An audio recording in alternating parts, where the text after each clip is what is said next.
Muy buenas noches, sean todos y todos bienvenidos a este episodio número 134 de Debate Público.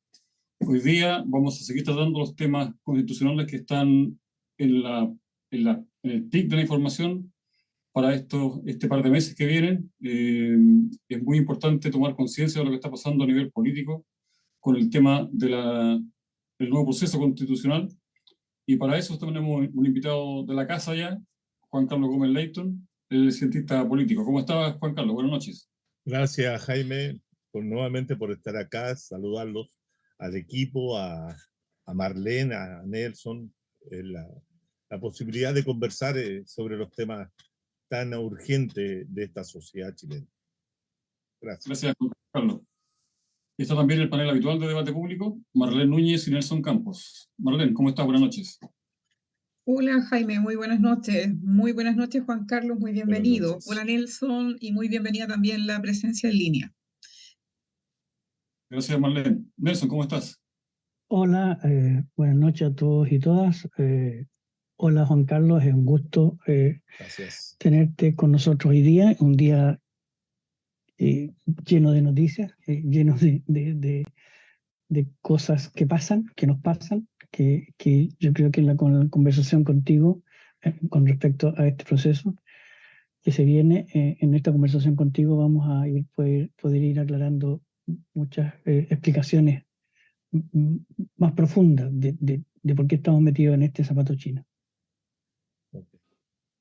Gracias, Nelson. Y no puedo explicarlo mejor, Nelson. Es un zapato chino. Estamos metidos en un problema debido a que la redacción de la constitución anterior, de la propuesta constitucional que hizo la convención, salió rechazada el día 4 de septiembre del año pasado, y los políticos abrieron un nuevo proceso constitucional en el cual contemplaron, evidentemente, visto el rechazo en la redacción anterior, una convención mixta, finalmente. Y esa convención mixta tiene muy poco de mixta, porque son los partidos políticos los que van a poner a los candidatos, son los partidos políticos los que decidieron este proceso, son los partidos políticos los que van a tener la última palabra. En fin, están haciendo una constitución, un proceso constitucional dirigido por ellos y para ellos.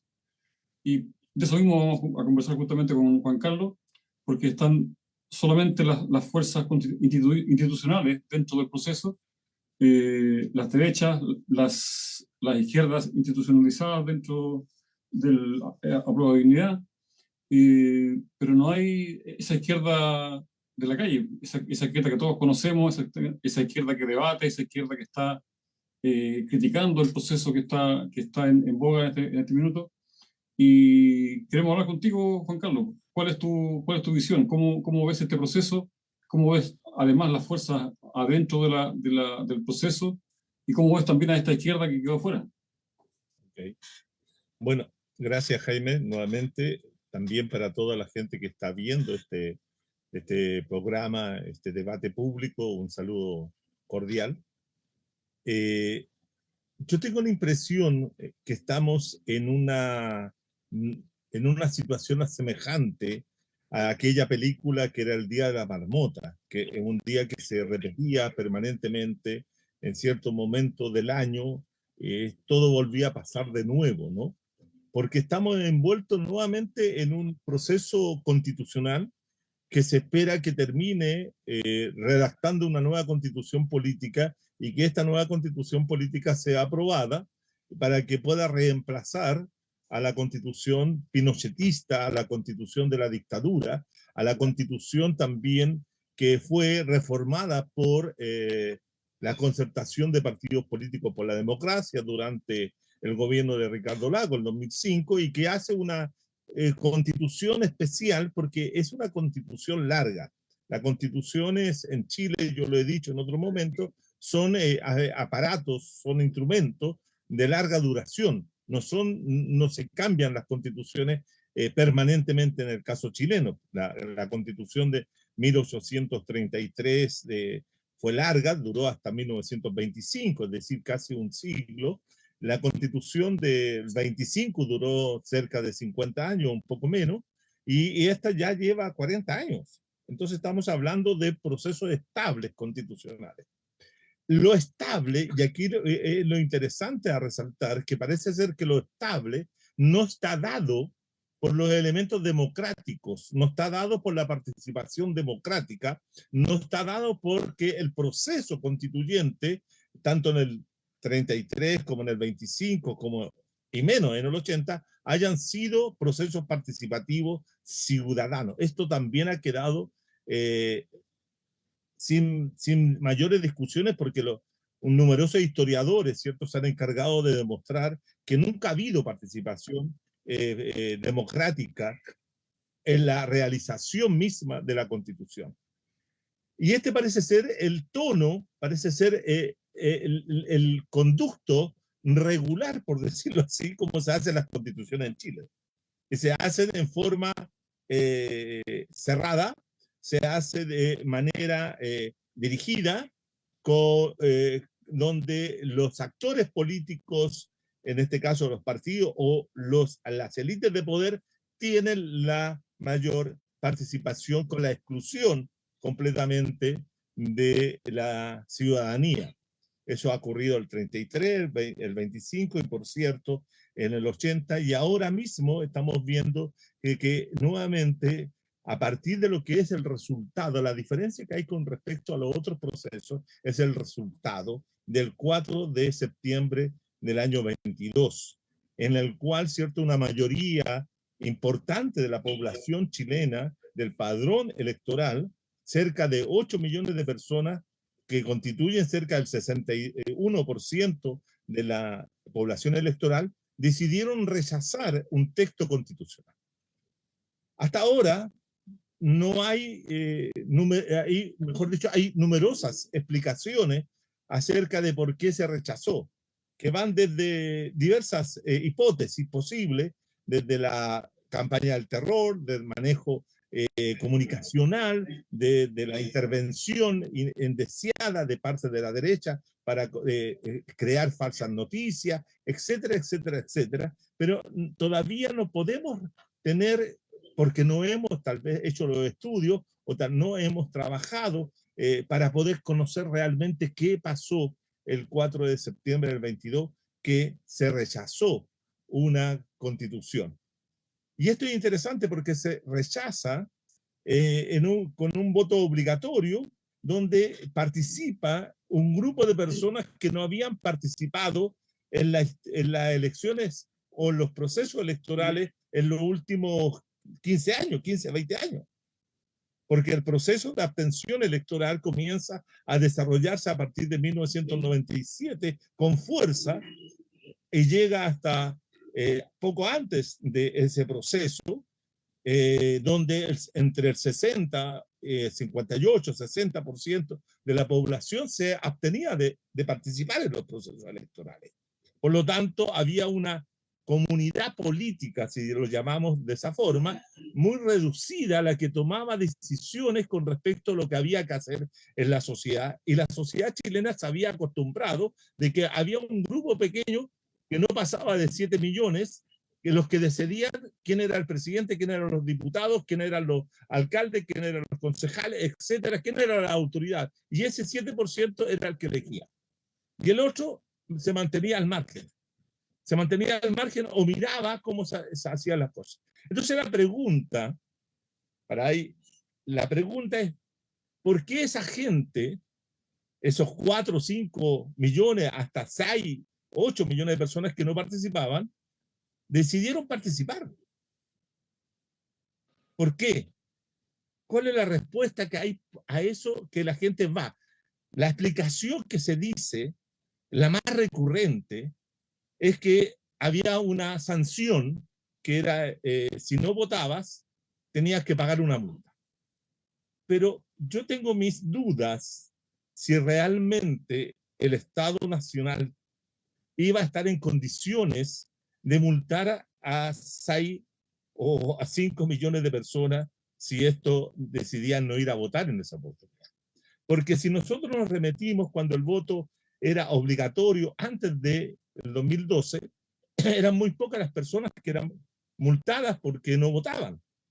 Yo tengo la experiencia particular, específica, de uno que yo nunca voté en el anterior proceso electoral chileno, antes del 12 y después del 12 tampoco, y nunca me mandaron a el parte, no me mandaron ni me citaron a ninguna parte para yo tener que pagar la sanción por no haber votado. Por lo tanto, se manejó mucho eso. Ahora, esto hay que explicarlo de otra forma, diría yo.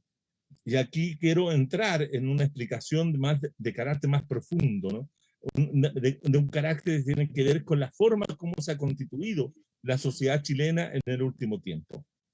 La sociedad chilena sufrió un golpe, como todos sabemos, que estamos en este año conmemorando los 50 años de ese golpe, del golpe de Estado militar que derrocó al gobierno constitucional legítimo de Salvador Allende, que impulsaba una transformación social profunda en la sociedad chilena.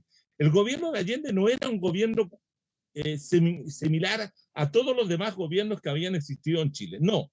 Lo primero que hay que destacar es que el gobierno de Allende era un gobierno único y excepcional. Era un gobierno revolucionario. Y que había tomado entre 1970 y 1973 un conjunto de medidas revolucionarias que afectaban directamente al poder de las clases dominantes, tanto nacionales como extranjeras en el país. Eso hay que tenerlo presente, porque no se puede hacer un análisis del gobierno popular, que tal vez podríamos hacer en otra ocasión, como si fuera un gobierno más de la burguesía, ¿no? Los gobiernos que van desde 1920 en adelante, en el siglo XX chileno, son gobiernos de la burguesía. El gobierno de 1970 a 1973 es un gobierno popular, es un gobierno revolucionario, y la Unidad Popular es una coalición de partidos marxistas que se plantean la posibilidad de construir el futuro, de construir la sociedad, de avanzar en la historia y construir la sociedad socialista. Eso es único en la sociedad chilena. Nunca antes había ocurrido. Ni siquiera en el gobierno del Frente Popular en el año 1938, cuando triunfa con Pedro Aguirre Cerda, porque Pedro Aguirre Cerda no tenía un programa, el Frente Popular no tenía un programa de revolucionario como lo tuvo Salvador Allende en 1970 y la Unidad Popular. Eso hay que marcarlo, eso hay que decirlo así. Pero entonces el derrocamiento del gobierno de Salvador Allende tiene que ver con las transformaciones que el gobierno estaba impulsando y las realizaciones que se estaban haciendo. Es un golpe enorme, es un chancacazo terrible. Cientos de vidas, miles de vidas quedaron traumadas, ¿cierto? Todos sabemos lo que pasó, lo que significó el genocidio que se puso en marcha en esa oportunidad, el exilio, la desaparición de personas, etcétera. La persecución que se hace en contra de todas las personas que habían asumido, ¿cierto?, que había que construir el futuro. Eso fue un chancacazo fuerte, que nos golpeó a todos y que dividió, desde mi punto de vista, la historia chilena en dos. Uno antes de 1973 y después del 73. Rompió no solo el gobierno de la Unidad Popular, sino también terminó con un régimen político democrático que había permitido el triunfo popular. Hay que señalarlo. Ese régimen político democrático chileno, la democracia burguesa liberal, permitió el triunfo popular. Ese también lo valioso que tiene el proceso democrático que se abre en Chile en la década de los 60, que posibilita el triunfo de la Unidad Popular. Con una serie de limitaciones, por cierto, pero se permitió que Allende y la Unidad Popular llegara al poder y llevar a cabo una serie de iniciativas. Por lo tanto, cuando se da el golpe militar, el derrocamiento va unido a la destrucción de la democracia. Se destruye la democracia. Y nunca más, estimados y estimadas, a todos que me escuchan, nunca más se recuperó el nivel de democracia que se tenía en el año 1973. Nunca antes de esa fecha, del 70 hacia atrás, ni después del 73, tuvimos una democracia tan ejemplar, tan completa, tan plena como en esa oportunidad. Estoy hablando de democracia política. Por lo tanto, nunca más, ni después de la recuperación supuesta de la democracia en 1990 o 88, 90, ese régimen se vuelve a parecer a aquel. Nunca. No tuvimos una democracia profundizada como aquella. El golpe da origen entonces a un gobierno militar, a una dictadura cívico-militar que asume la tarea, y aquí quiero llamar la atención, asume la tarea de transformar la sociedad chilena y iniciar un proceso de profundización y modernización del capitalismo chileno. Es una contrarrevolución, porque eso es lo que es el golpe, una contrarrevolución que se vuelve revolucionaria en términos capitalistas, porque va a poner dentro de la iniciativa de la dictadura la corrección, digo, o la reestructuración del capitalismo industrial dependiente, subdesarrollado que teníamos hasta eso, y cambia el modelo, cambia la forma de acumulación. Ese es un dato tremendamente significativo. En Chile se cambia la forma de acumulación a partir de 1975, cuando se instala las políticas neoliberales que van a dar lugar posteriormente a una transformación total de la sociedad chilena. Y la sociedad chilena se transforma dramáticamente entre los años 80 y 90, hasta los 90, se transforma en otra sociedad. Se abandona la vieja sociedad industrial, ¿cierto? Se abandona todo aquello que había construido el Estado a partir de los años 30 en adelante, se abandona todo eso. Si ustedes, estimados, piensan que todo cambia, todas las estructuras económicas, sociales y políticas cambiaron, ¿qué es lo que sucede entonces con los sujetos? Los sujetos también cambiaron. Y los sujetos van a ir emergiendo en esta sociedad nuevos sujetos sociales, nuevos hombres y mujeres, niños y niñas, adolescentes, que se van a ir formando en un tipo de sociedad que es totalmente diferente a la sociedad de incluso de sus abuelos y incluso de sus padres. Van a ser otra generación. Lo que vivimos del golpe, por lo menos yo tenía 15 años al momento del golpe. Han pasado 50 y ya estamos por sobre los 60. Hay una generación que se formó entre los años 70 iniciales y los años 75, 74 posteriores, que esos son los que están hoy día pisando como los 50, 55 años. Esa es una generación formada en la dictadura y también formada en la democracia protegida, la democracia de los autoritarios, la democracia de los que habían dado el golpe. Porque ese es el punto. Acá, cuando se habla de una transición a la democracia, ese es un equívoco. En Chile no hubo transición a la democracia. Lo que hubo a partir de 1988, después de la derrota del plebiscito de Pinochet, 89-90, hay una institucionalización del régimen político establecido en la Constitución de 1980, que era la democracia protegida. Y si ustedes se preguntan de qué se protegía la Constitución, de qué se protegía ese régimen, se protegía de que se evitara, se imposibilitara la posibilidad de que nuevamente la izquierda, una izquierda revolucionaria, una izquierda anticapitalista, una izquierda constructora de futuro, pudiera llegar al poder. De eso se protegía. Y de eso se ha protegido estos últimos 50 años.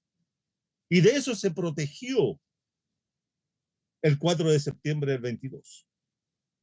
se protegió de evitar que pudieran darse posibilidades, se crearan rendijas, se crearan posibilidades para que entrara una izquierda revolucionaria. Como había entrado un sector revolucionario pequeño, bastante frágil, bastante vulnerable en la convención, que era la que representaban algunos sectores de la lista del pueblo y otros. Pero algo ahí estaba que no podía ser permitido, y no lo fue. Eso es la derrota del 4 de septiembre del 22. La derrota de que podía instalarse nuevamente en Chile un cambio radical, profundo. ¿Por qué? Porque los chilenos se acostumbraron, los chilenos de las nuevas generaciones, estoy hablando de los chilenos que nacieron en dictadura, los chilenos que nacieron en la democracia protegida, de estos que tienen hoy día 30, 35 años, 40 años. Estoy hablando de la generación del presidente, que se crearon en la democracia protegida, en una democracia en que todo era consensos, buscar los consensos, que todo era cambio breve, cambio pequeño, que no había que tocar determinados elementos porque eso era peligroso y se podía irse en una caída, ¿cierto?, que podía poner en peligro la dominación y la continuación del régimen neoliberal existente. Piensen ustedes que quien hizo la principal recomendación de cómo debía realizarse este proceso fue Edgardo Benninger en un libro que se llama Las lecciones de gobernabilidad, en la cual propone de que en las últimas páginas propone de que no se debiera volver nunca a crear condiciones semejantes a las que existieron entre 1970 y 1973, porque eso perjudicaba la continuidad normal, entre comillas, de la sociedad chilena. Por lo tanto, emergió, estimado, un nuevo sujeto social. Y ese nuevo sujeto social, desde mi punto de vista, que he estado estudiándolo, mirándolo, he estado observándolo, es un sujeto profundamente conservador, que asumió, bien o mal, impuesta o no impuesta, la concepción de mundo del neoliberalismo.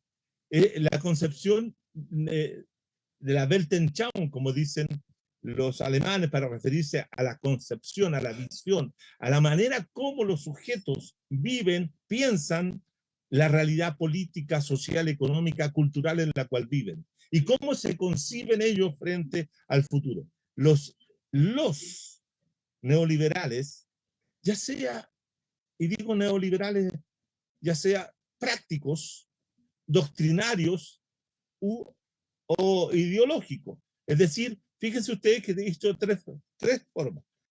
Yo tengo la impresión que en Chile, a partir de los 50 años que llevamos de neoliberalismo, se ha constituido un tipo de sujeto neoliberal, digo sujeto, pero también estoy pensando en la sujeta, neoliberales que son prácticos, que ellos practican el neoliberalismo sin tener una doctrina, una ideología del neoliberalismo. Tienen una visión de forma de ser neoliberales y que inunda toda la sociedad chilena. Y esa sociedad neoliberal tiene un elemento. Niega dos cosas. Y aquí va a ser esto bien importante. Niega dos cosas. El pasado, niega la historia, no se hace cargo de la historia. Tengan ustedes presente cuántas veces han intentado, ¿cierto?, terminar con las horas de clases de la historia en distintos colegios, en distintos planes, con el gobierno de Lavín, etcétera, porque no quieren recordar o no quieren tener el pasado, porque el pasado los complica, el pasado los interroga, el pasado los cuestiona, y por lo tanto es mejor no tener pasado muy largo, es decir, tener un pasado relativamente corto. Pero también niegan el futuro, la construcción de futuro, es decir, no quiero construir el futuro largo, no quiero tomarme mucho tiempo construyendo el futuro, sino que quiero que todo esté hoy, que todo sea hoy, que todo sea presente, vivir el presentismo. El tiempo del neoliberalismo es el presentismo. Es decir, todo lo quiero ahora y no lo quiero mañana. Entonces, esa situación hace que los sujetos que ven que la propuesta que hace o que hacía la concertación de partidos políticos por la democracia en los 90, del 90 al 2010, o lo que hizo la alianza, la derecha, en los gobiernos de Piñera, con el interregno del gobierno de Bachelet, el segundo, el de la nueva mayoría, que se presentaran como muy similares. No hay mucha diferencia. Piensen ustedes que Eugenio Tironi, uno de los difusores más importantes del neoliberalismo, planteó en el año, cuando se hizo la primera vuelta, el primer balotaje que se llevó a cabo entre Lavín y Lagos, ¿se acuerdan? Entre Lagos y Lavín, en el 2000 planteó de que el resultado final, esto lo dice en una columna del Mercurio, el resultado final era el triunfo de la sociedad chilena, porque tanto Lavín como Lago representaban lo mismo.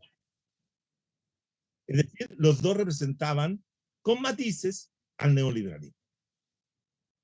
Y entre ellos era la mayoría de la población que estaba apostando por el neoliberalismo cuando se eligió a Lagos por sobre Lavín, pero que habría sido exactamente lo mismo si se le eligió a Lavín en ese momento.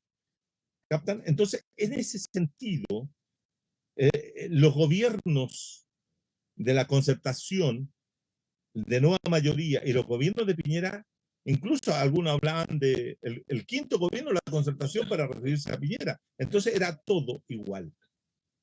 Eso significó que aquellos que observaban que entre el gobierno de Piñera o el gobierno de Bachelet o cualquiera, no había mucha diferencia, no tenían para qué elegir. No tenían para qué tomarse el tiempo de ir a elegir porque ellos tenían asegurado el presente a partir de las políticas que aplicaba tanto la concertación como las políticas que aplicaba la derecha. No había mayores diferencias. Entonces, ¿cuál es el acto más racional en ese sentido? Dicen los neoliberales. Es que si usted ve que se puede maximizar sus utilidades de igual forma con la concertación o con la derecha, no vote, porque va a ganar igual si gana la derecha o gana la centro derecha o las dos derechas, cualquiera. Entonces, por eso la gente, pero cuando se vio que el 4 de septiembre del 22 la situación era distinta porque comprometía cabalmente el orden existente. Muchos criticaron el proyecto constitucional de los convencionales porque lo encontraron que le faltaba esto, que le faltaba este otro. Pero ese proyecto constitucional comprometía muchas de las cosas que se habían mantenido durante 40, 45 años en la sociedad chilena. Entonces, en ese sentido, al verse amenazados por un proyecto que no conocían, con unas fuerzas políticas que aparentemente mostraban un intento de construir algo diferente, la mayoría de los que estaban de acuerdo con lo que se había hecho en los últimos 30 años, fueron y votaron en contra. Entonces, eso explica, desde mi punto de vista, de lo que yo he planteado, explica por qué hoy día estamos en este zapato chino, como dijo Nelson. Este es el zapato chino del 80%, o perdón, del 60% de la población, que es la mayoría. Y esa es la sociedad neoliberal. Lo que triunfó el 4 de septiembre fue la sociedad neoliberal por sobre aquellos que mantienen una forma de ver las cosas distintas y quieren ser constructores de la historia, ser constructores del futuro. Es decir, aquellos que... Y ahora ahí también hay un dato, hay un grupo de gente que quiere seguir manteniendo eso, pero están plegados, que es el Partido Comunista y las fuerzas del FA se han unido para ayudar a la derecha, a la sociedad neoliberal a continuar. Y eso está lo que está negativo, ¿no? Y eso merece otra intervención. Pero dejo hasta aquí para que podamos dialogar. Gracias, Juan Carlos. Lo que tú planteas es como el mundo distópico del Jaime Guzmán. Es decir, que en el futuro las fuerzas políticas hagan lo que hagan, de izquierda o de derecha, van a ir por el mismo camino. Quizás claro, podemos profundizar sí, deja hacer sí, cuéntame. Es que eso lo dijo Jaime Guzmán en función de las reglas existentes que estaban en la Constitución política. Pero lo que yo estoy diciendo sale de las reglas y se ubica, si tú quieres, y eso es lo más complejo, se ubica en las mentalidades. En el sujeto, sí, entendimos, sí. Sí. Okay. Por eso decía yo que era el mundo distópico. Era la distopía, porque ya va a ser parte del sentido común del ciudadano común y corriente. ¿Te fijas? Entonces, es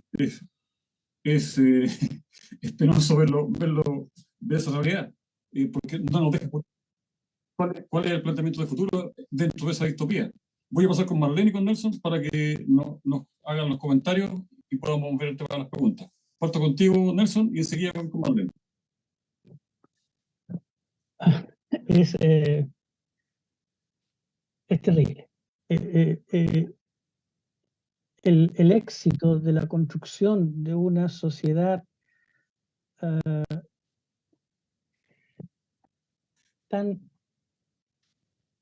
A ver, es que no quiero parecer tan categórico, pero una sociedad o una cantidad de gente que a pesar de sentirse y de alegar y de criticar y de no estar de acuerdo con el abuso a que es sometido por el modelo, no solamente económico, en el ámbito de la calidad de vida, en el ámbito de la salud mental, a pesar de sentirse absolutamente atosigados y aplastados por el modelo, lo defienden.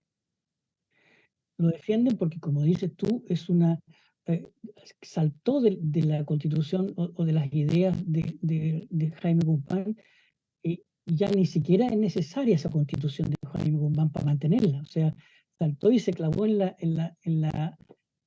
vida y en la forma de vivir de esa generación que tú decías de menos de 40 años, que nació en dictadura y que lo único que le interesa es que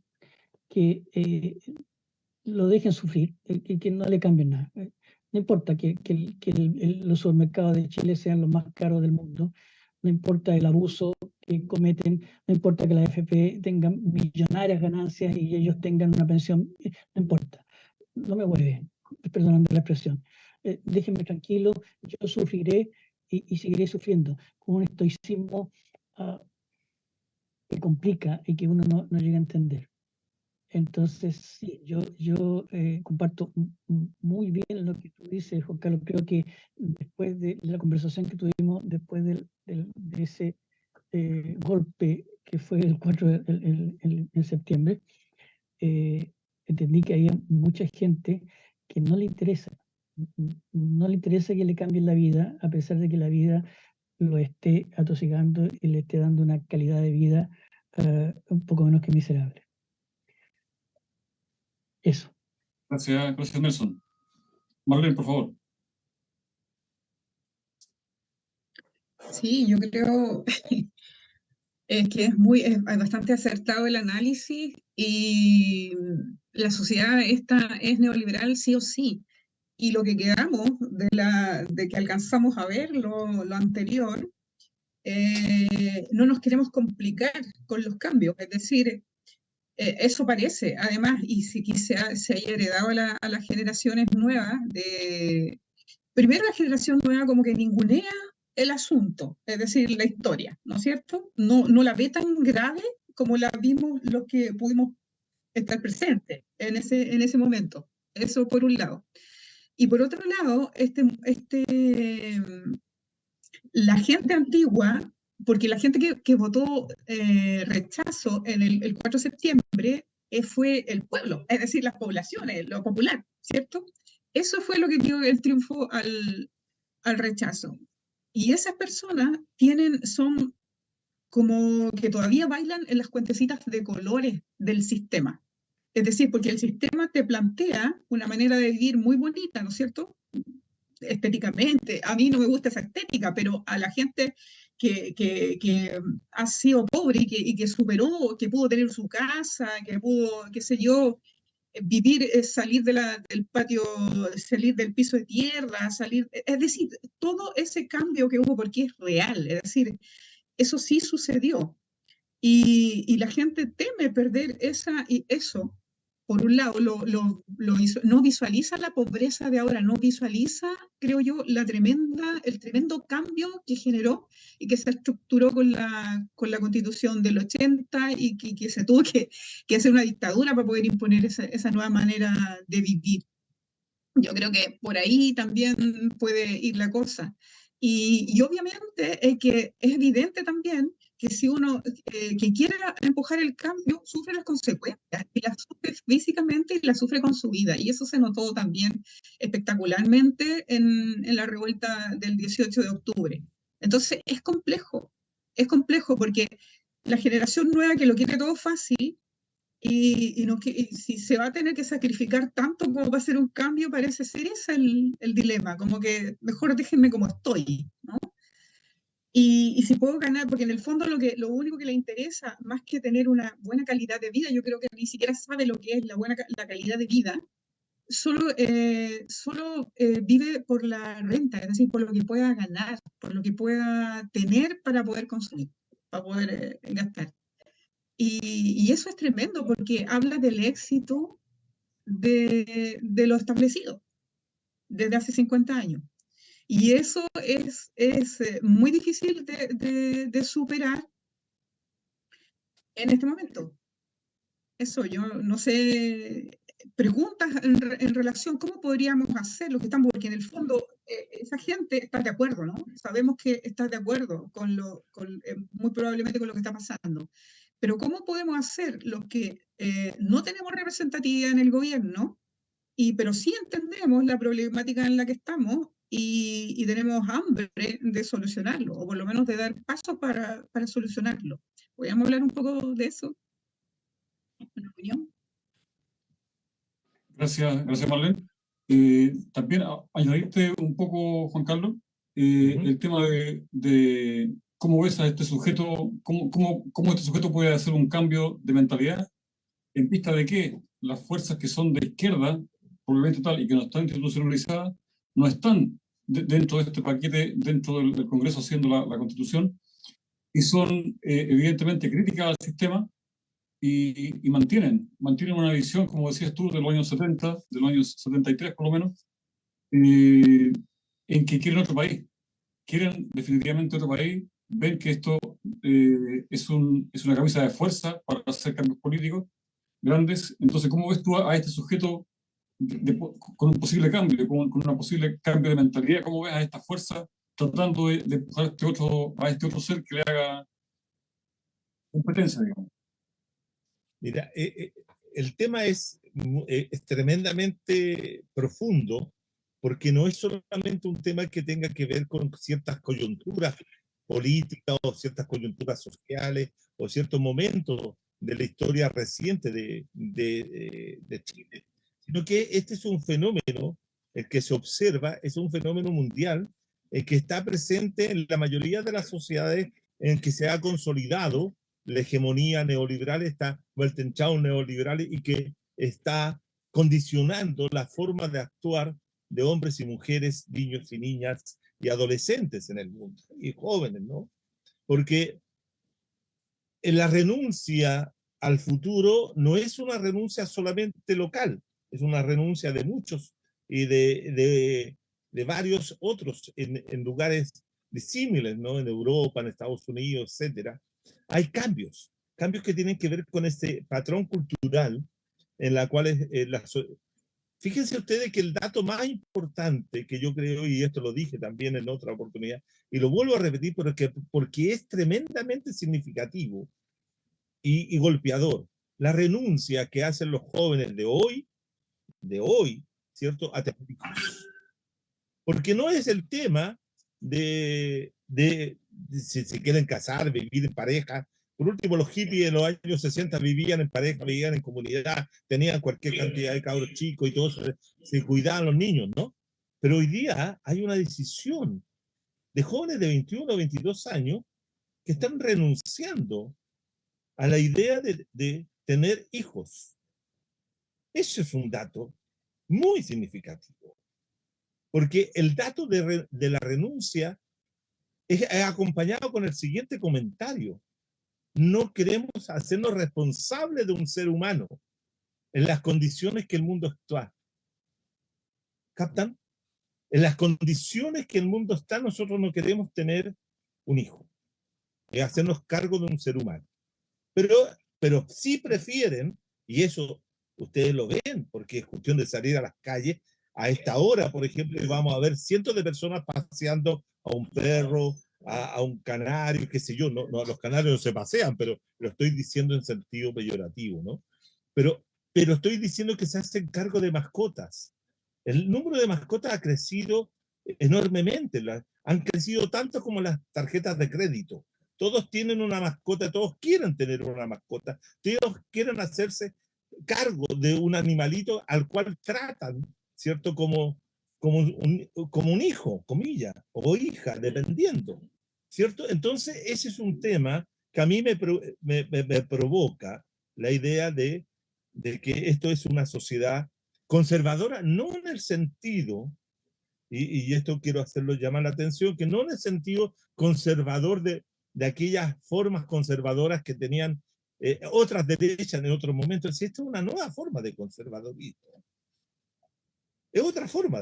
Entonces, estamos viviendo en una condición global, local, de una condición postmoderna, o la condición póstuma, la condición donde todo se acaba. Fíjense ustedes que esta generación también, tratando de entenderla, tiene que ver con eso de que todo se acaba, porque se está acabando la civilización actual. Estamos entrando en una crisis civilizatoria que está marcada por la crisis del calentamiento global.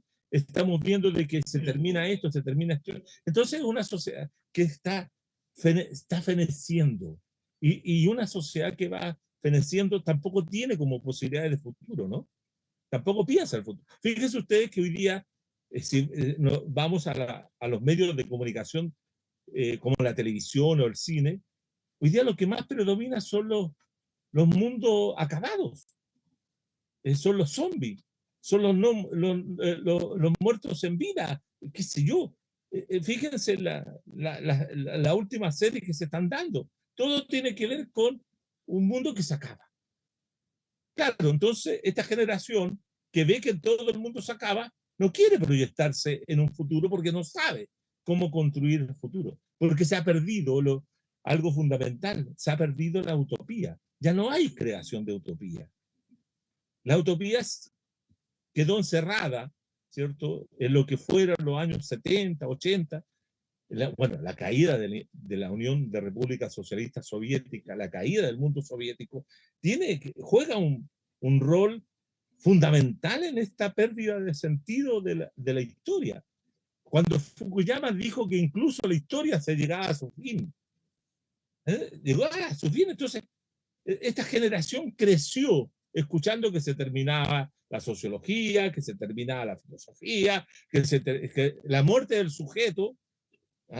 Entonces, no tienen donde poder pensar, o no quieren pensar, o no quieren darse el trabajo de pensar el futuro. Y eso es lo grave.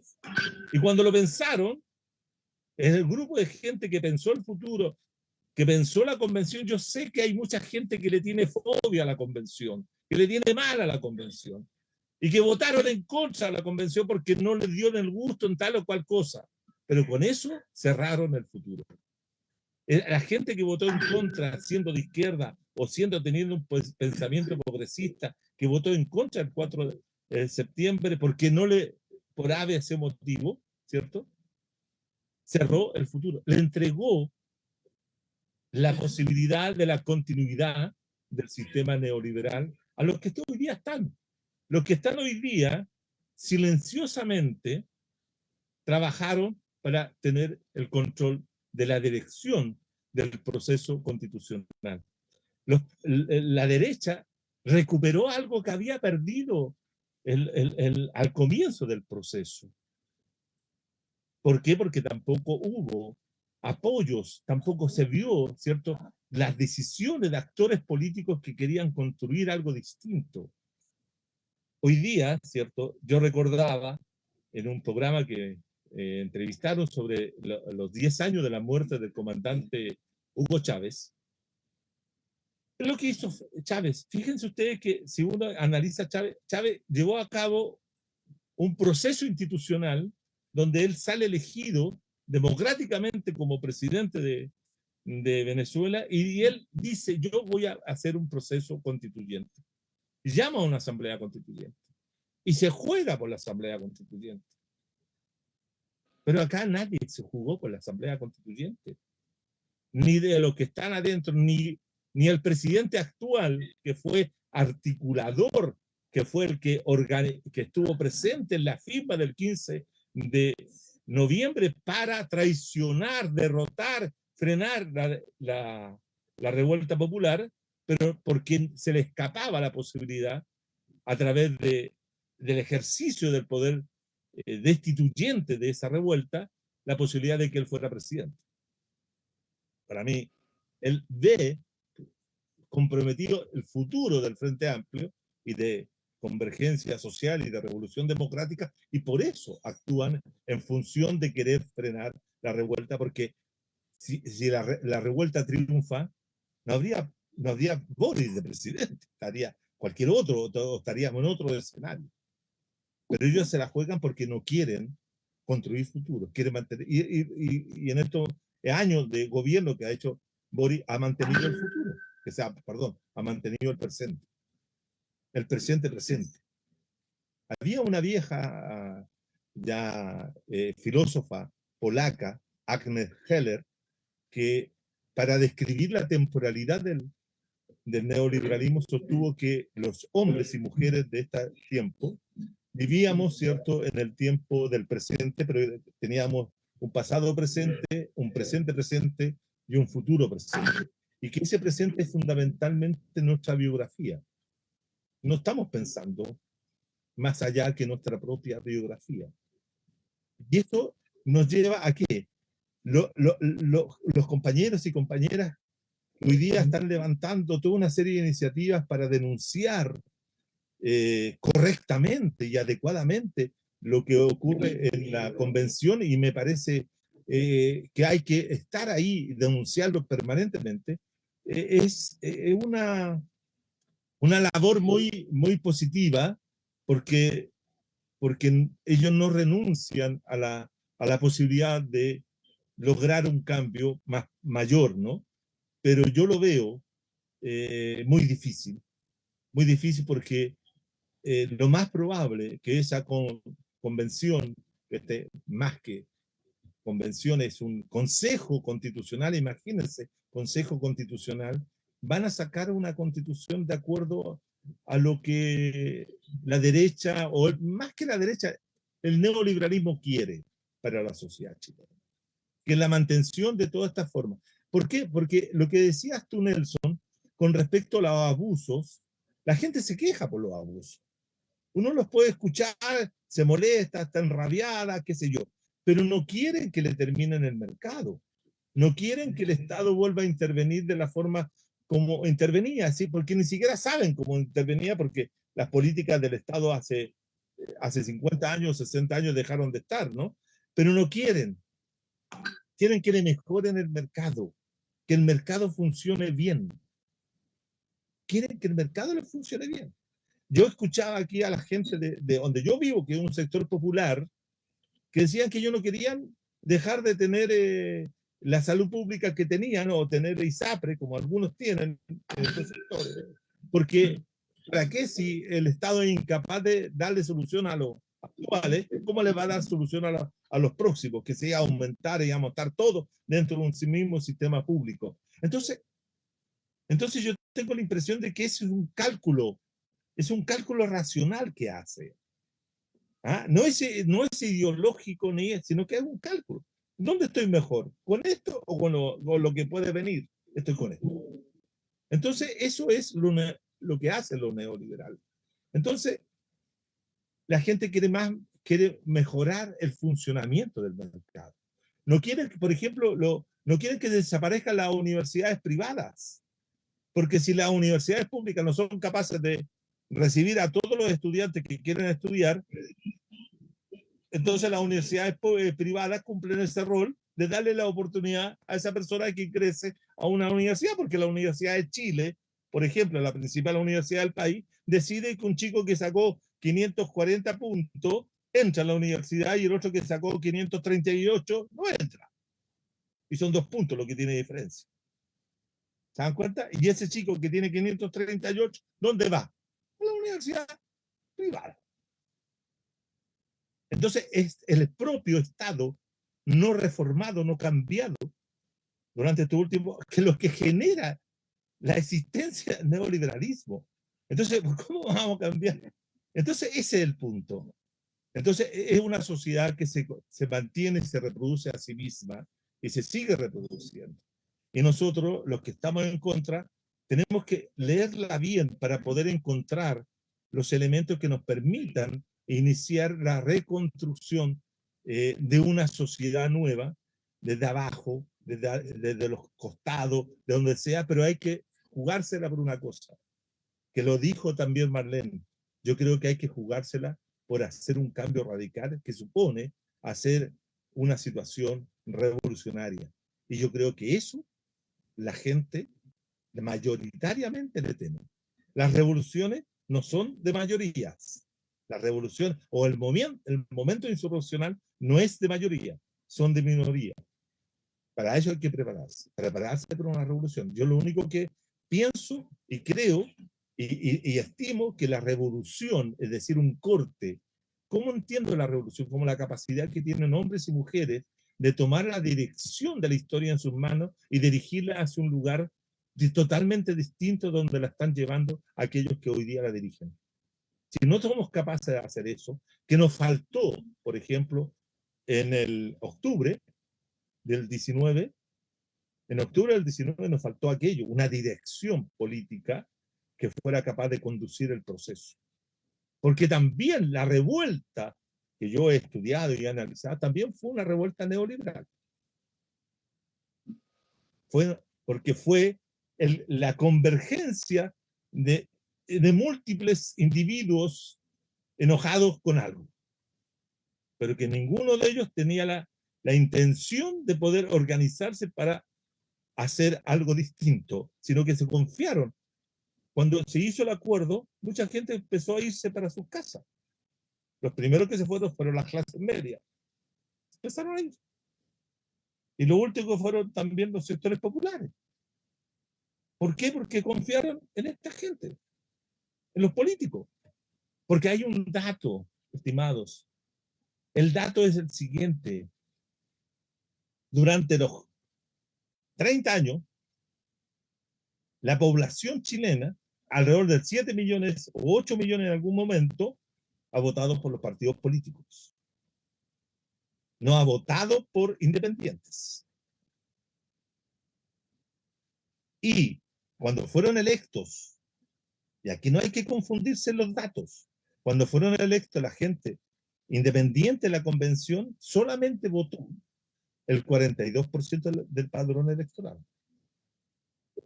El 42% del padrón electoral. Hubo un 58% de población electoral que no votó en mayo del 21, cuando se eligieron a los convencionalistas. Entonces los convencionalistas que fueron electos, en esa oportunidad también representaban a una minoría. No estaban representando a la mayoría. La mayoría se expresó para desgracia de todos los que estamos en una posición contraria, se expresó el 4 de septiembre del 22. Porque esa gente fue a votar en masa.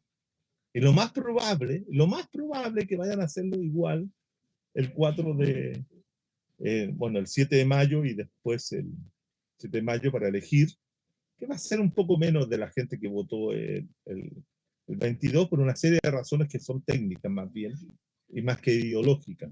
Y después van a ir a ratificar la Constitución. ¿Por qué? Porque también ven que no puede pasarse el país o la sociedad en este eterno momento constitucional, no se puede repetir.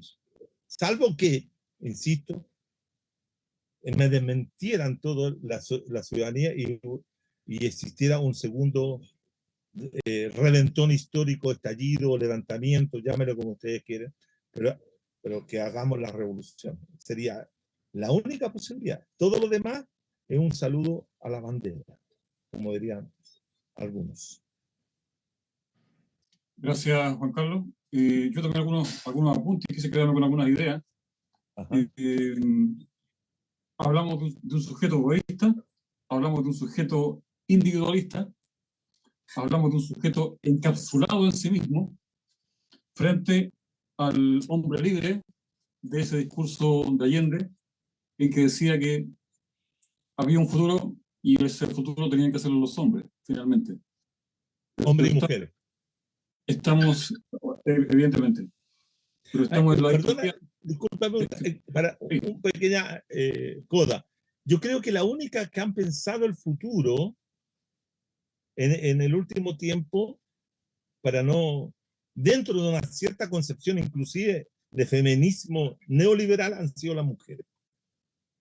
Porque las mujeres se piensan, han pensado, y este del 8 de mayo próximo lo vamos a ver, que ellas siguen pensando la posibilidad de construir una sociedad donde hombres y mujeres puedan vivir en forma igualitaria y sin el dominio patriarcal. En ellas, en esas mujeres todavía queda, ¿cierto?, la idea de futuro. Esa es la coda que te quería señalar. Sí, gracias, Juan Carlos. Para ir cerrando ya, hemos tocado varios temas. El tema de la democracia tutelada o protegida, que decía Juan Carlos, yo le llamo el periodo de extensión dictatorial. Porque finalmente, si vivimos bajo la Constitución del 80, vivimos bajo una especie de dictadura.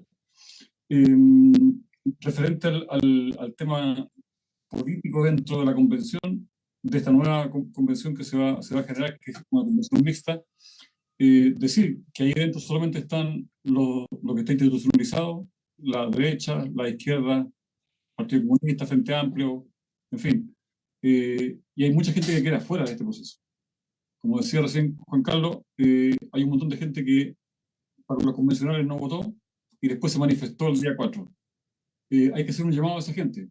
Hay que hacer un llamado a esa gente. Yo creo que una de las opciones que quedan frente a este golpe constitucional es votar nulo, derechamente. Es una opción que yo la veo válida. Y a la salida, así a ojos cerrados, rechazar el proceso.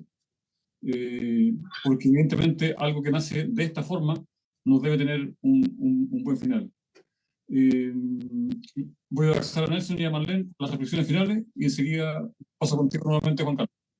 Nelson, por favor, adelante. Juan José Osa, subsecretario del gobierno de Piñera, que fue el que puso más problemas para la instalación de la convención, es el presidente del sistema político de esta nueva convención. O sea, ¿qué más? O sea, esto no tiene una inmoralidad, una delegitimación salvaje. O sea, por más que pongan a una presidencia de PPD, que este es como decía don Nicanor, la derecha y la izquierda unida jamás serán vencidas.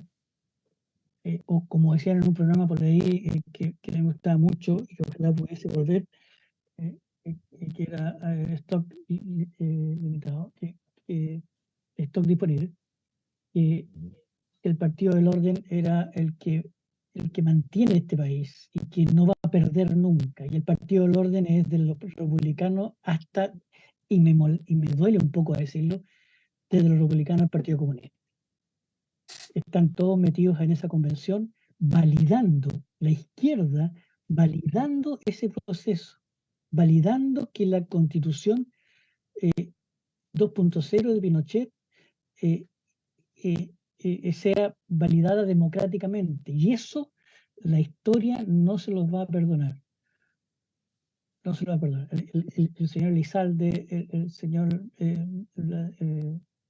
el presidente de la Cámara de Diputados, son personajes que en la historia van a quedar como los que generaron este proceso y facilitaron el proceso desde la izquierda, desde la comilla izquierda, para validar una constitución que destruyó las bases solidarias y de cooperativismo del país por construyéndola en bases autoritarias en que la caridad es la forma de satisfacer la necesidad de la población. Agradecerte, Juan Carlos, fue como yo lo sospechaba, una conversación súper, súper nutritiva. Y te agradezco que hayas participado con nosotros. Gracias, Nelson. Gracias, Nelson. ¿Marlene?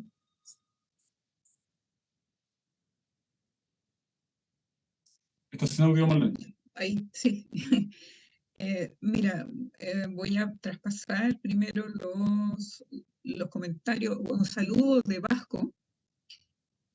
De Vasco Romero, un saludo para todos, y el comentario de Marcelo Tavalli, que dice, son dos comentarios, uno dice, pero esto lo marcó el control televisión en las mentes de los hijos de la dictadura, o sea, cuando se trató el tema de la cultura y del miedo al futuro y de todas esas cosas.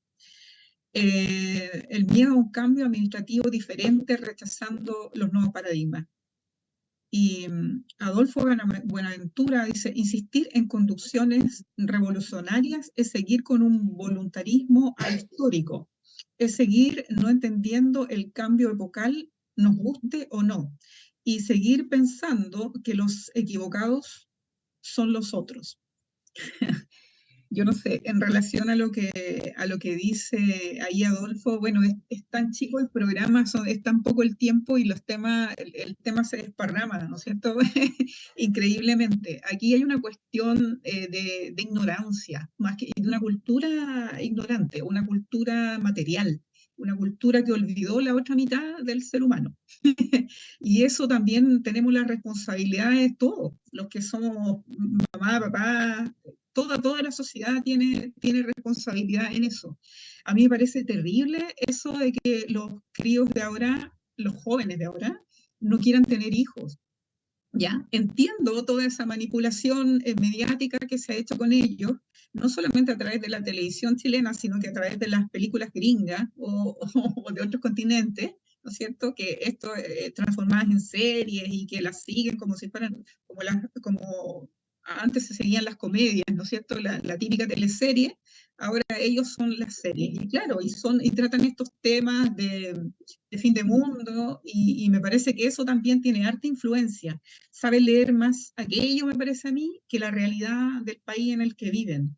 Y no tienen mucha conciencia, quieren o sea, quieren mantener no sé si el neoliberalismo, pero sí el capitalismo, porque lo otro está fracasado, o sea, o si no tienen idea política es porque, como decía antes, las cuentecitas de colores, es decir, este mundo se ve, tiene una visualización que a la gente le gusta. Sin embargo, el sacrificio para poder vivir, que el costo de la vida sea extraordinariamente más complejo, más difícil que antes, no hay un límite. Parece que no sé si es ahí ignorancia o la falta de valor, pero no hay un límite para aceptar el abuso. Y eso a mí me parece peligroso, y no solamente lo tiene que ver ahí la mediatización de la hegemonía, sino que también la interioridad nuestra. Es decir, que también en buena parte tal vez no hemos materializado más que buscado la forma de mantener la integridad y parte de mantener la integridad me parece a mí es pelear porque la cultura, porque el país, porque esta sociedad cambie. El hecho de que el mismo Allende tiene una frase que yo no la sé repetir exacta, pero no es normal, no es natural que la juventud no sea revolucionaria. Y no se trata, como dice el Adolfo ahí, ese tipo de revolución que nos asusta, que nos da miedo, ¿no es cierto? Pero la revolución es cambio. Y el cambio a mí me parece que tiene que partir por la educación. Y ahí es donde tenemos que hincar el diente. Y no solamente, no dejar, no esperar que el cambio, que la educación cambie institucionalmente, sino que nosotros mismos educarnos, autoeducarnos y cooperar entre nosotros, porque la cooperación, no el asistencialismo, sino que la cooperación creo que en este momento es lo que nos puede sacar adelante, porque por más que apriete la hegemonía del sistema, el sistema está acabando con el planeta, y eso no es chiste, y es cierto. Entonces ahí es donde no podemos no pensar y no podemos, a menos que ya pensemos que esto se acabó y que estamos dispuestos a que el planeta se acabe. Y me parece a mí que no. Me parece que a mí que no, que solo hay mucha falta de conciencia, mucha falta de educación, la mediatización hizo algo, pero el que nosotros aceptáramos el mundo que se nos entregó también tiene harto que ver ahí, en retomar una solución en que sencillamente no podías aceptar esta calidad de vida que nos está dando el capitalismo neoliberal. Eso. Y muchas gracias Juan Carlos por la presencia acá y muchas gracias a la presencia en línea también. Gracias, Marlene. Gracias. Juan Carlos, un par de minutos para la despedida. Para la despedida. En realidad son varios temas los que salen en las últimas intervenciones que darían para un programa largo, y más todavía que uno habla tanto, ¿no? Yo soy bueno para hablar, no tengo mucha capacidad de síntesis, o intento tenerla y no la encuentro. Pero yo diría que dos cosas. Una de las cosas que se renunció en esta época es la renuncia a la revolución. Muchos renunciaron a la revolución. ¿Por qué? Porque lo consideraron que era un camino equivocado hacia la construcción de la utopía. Y por lo tanto se volvieron conservadores en ese sentido, siendo liberales o siendo socialistas incluso en la forma de plantearse, ¿no? Nosotros los vemos, lo que fue el proceso de renovación socialista en Chile, que mucha gente mantiene ideas socialistas, pero no están dispuestos a realizar el cambio que significa una revolución. Una revolución es un cambio radical de estructura. Y yo no digo que la gente que intente buscarlo esté equivocada, porque yo también lo busco. Tampoco digo, y esto creo que me diferencia de otras personas que hacen análisis similares, yo no considero que las personas que están en el otro lado, que son neoliberales, los sujetos y sujetas que son neoliberales, estén equivocados. Ellos viven su mundo, han asumido su mundo, conciben el mundo de esa forma. Por lo tanto, no es que estén equivocados. Ellos sienten que su forma de ser es correcta y es legítima. Y por ende la defienden y la postulan como la que debe ser de todos. Y tratan de extenderla. Es legítimo eso. ¿Ah? No es que una sea mejor que la otra. Están en disputa. Son peleas ideológicas, peleas históricas, peleas políticas, pero son disputas. La historia es eso, una lucha constante entre una forma y otra. Por lo tanto, los sujetos hoy día estamos en esa lucha. Ahora, ¿la lucha pasa por el cambio constitucional? Esa es mi pregunta que también me hago desde hace 20 años atrás. Yo creo que finalmente siendo el cambio constitucional un cambio muy importante, Creo que a la izquierda también le hizo mal el cambio constitucional porque la atrapó en un cambio pequeño, breve, que se sitúa a un interior de un aparato del Estado que son las estructuras jurídico-políticas, pero no son significativos, porque no toca la estructura del poder. ¿Ah? Entonces, en ese sentido, creo que nos hemos atrapado nosotros mismos en la idea de que el cambio constitucional puede ser provocador, puede ser, sí, puede abrir camino, pero no se agota en él. Agotar el cambio constitucional es eso. Ahora, que tú nombres, por ejemplo, a Juan Luis Osar, que es hoy día uno de los conductores del proceso que anteriormente se había opuesto, ese es un sujeto que es el tipo hace lo que está convencido. Él tiene un libro donde escribe toda su posición política sobre el proceso constitucional. Y todos lo conocemos. Y está ahí. Es como si tuviéramos nosotros, por el lado nuestro, si tuviéramos a cualquiera de los dirigentes que han defendido la idea de la Asamblea Constituyente, estuvieran dirigiéndolo. Sería legítimo, es correcto. Pero el tema central es cómo combatimos, cómo disputamos ese poder que representa, esas ideas que representa Juan Luis Osa. ¿Sabes por qué? Me preocupa porque cuando nosotros planteamos la posibilidad de construir una izquierda que estuviera presente en ese parlamento, esa izquierda tuvo muy poco que hacer en ese parlamento. Porque otros empezaron a discutir si era correcto o no entrar en la vía electoral o entrar en la vía revolucionaria, como si estuviéramos haciendo la revolución. Y eso fue en diciembre del 21, cuando nadie se organizó para disputar ese espacio. Entonces no tenemos representación porque no lo quisimos discutir y los partidos que lo hicieron sacaron magras votaciones. Yo recuerdo que ahí en Valparaíso un partido se presentó para candidato a diputado y sacaron como 1.300 votos.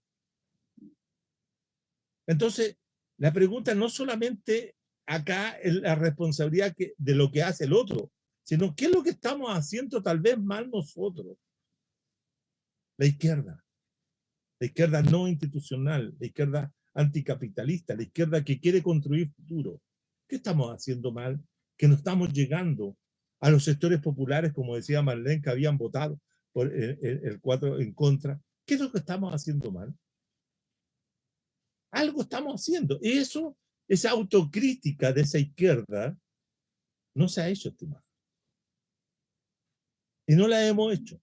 Y creo que la tarea de ahora es conjuntamente con denunciar toda esta parafernalia, que no es democrática, por cierto, que no lo es, es construir el proyecto que nosotros queremos ofrecer. Porque ¿qué les decimos a los demás? No tenemos proyecto.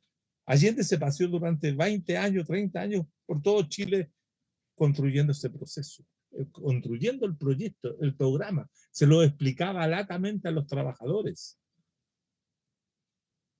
No latamente en el sentido peyorativo, sino que en el sentido positivo, largamente.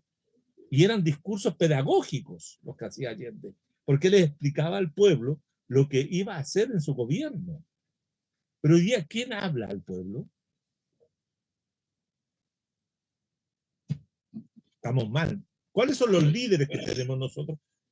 Hay muchas tareas que hacer y son tareas que debemos entrar a discutirlas, pero sobre todo, y con esto termino, Jaime, te agradezco la oportunidad, es la unidad. Dejar de pelearse como si todos tuviéramos la verdad de todo lo que decimos y cada grupo piensa que es mejor que el otro. Y no terminamos en nada. Esa es mi situación actual. Gracias, Jaime, nuevamente por la oportunidad. Gracias a ti, Juan Carlos. Los invitados aquí hacen el programa. Cuéntame, Marlene. Te interrumpo. ¿Puedes leer en los comentarios de Vasco o me dejas leerlo? Sí, dale, dale. Ya, voy.